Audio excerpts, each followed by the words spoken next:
По иронии судьбы или по высшему предопределению, этого человека звали так же, как великого исламского мистика, поэта и суфийского наставника, который повлиял на всю мировую культуру.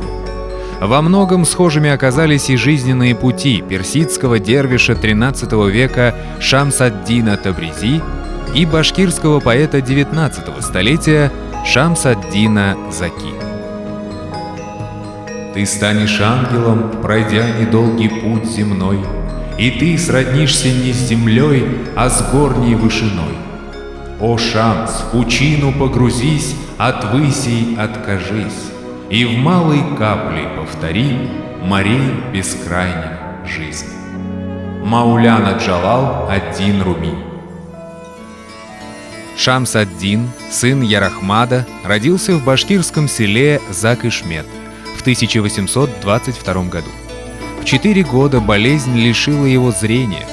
Воспитание и социальная адаптация ребенка-инвалида – сложнейшая задача даже в наше высокотехнологичное время. Однако башкирское общество начала XIX века оказалось способно не только обеспечить мальчика всем необходимым для выживания, но и вырастить из него интеллектуала высочайшего уровня. Сперва Шамс ад-Дин учится в медресе села Ашкадар-Балыклы, затем отправляется в далекую Казань, где получает знания в медресе Мухаммед-Карима. Но, подобно Шамсу Табризи, он не задерживается надолго в одном месте. За нарушение дисциплины учебного заведения и организацию диспутов среди студентов поэт был исключен. Как ни поступишь, все увидят люди, что не посеешь, то пожнешь в итоге. И в этом же закон благополучия, и к этому идут по кругу жизни. Шамс ад-Дин Заки возвращается в родное село и открывает там медресе. Но непонимание со стороны местных жителей заставляет его покинуть Зак-Ишмет и перебраться вместе с шакирдами в Стерлибаш, крупнейший центр исламской культуры в Башкортостане XIX века.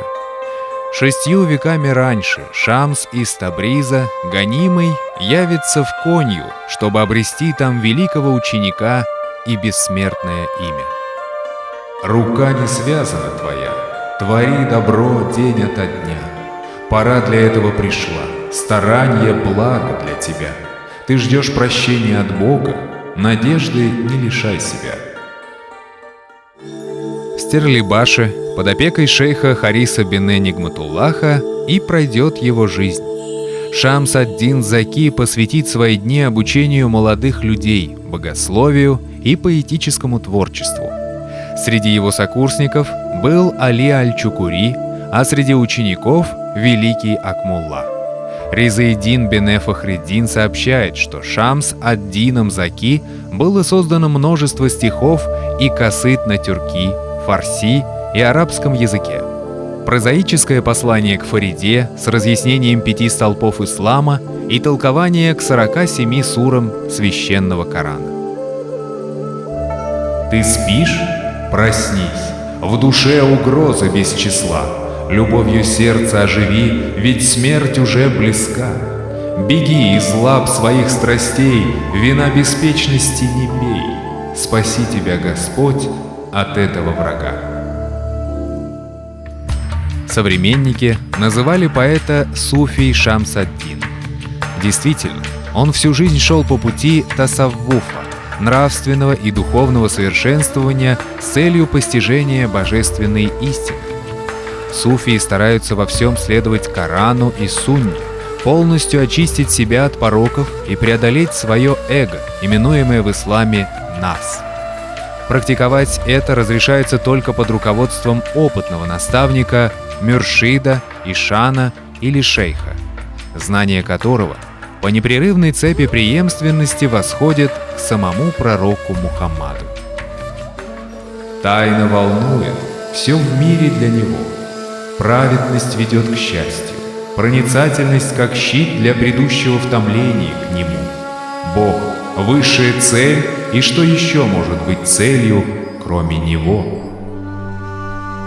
К твердому исполнению предписанного и дополнительным поклонением суфия влечет не стремление в рай, а мистическая любовь к Богу. Ее цель – состояние фанна филлях, находясь в котором суфий видит во всем проявление Божьей милости и величия и словно растворяется в них. Влюбленные в Бога к любимому обращены. Их сердца, как сосуды для принятия божественной истины. Любовь Бога – лучшая пища для их сердец. Нет для них другого, кроме Него, одаряющего силой. В терминологии господствующего в Башкортостане суфийского братства Накшбандия есть принцип сафар-дар-ватан – внутреннее путешествие к своей сути. У Шамс-ад-Дина Заки внутреннее движение закономерно переросло во внешнее. В 1865 году он отправляется в хадж, чтобы увидеть Каабу. Но цель недоступна, ибо нет конца у пути к совершенству. Смерть застигла путника в Таганроге. Была осень. Верный конь под тобою, достигни же края земли, ведь секунду спустя будет не будет с тобою коня. Если рядом друзья, ты добро им скорее дари. Это смерть, новый вдох, будет не будет ли он у тебя.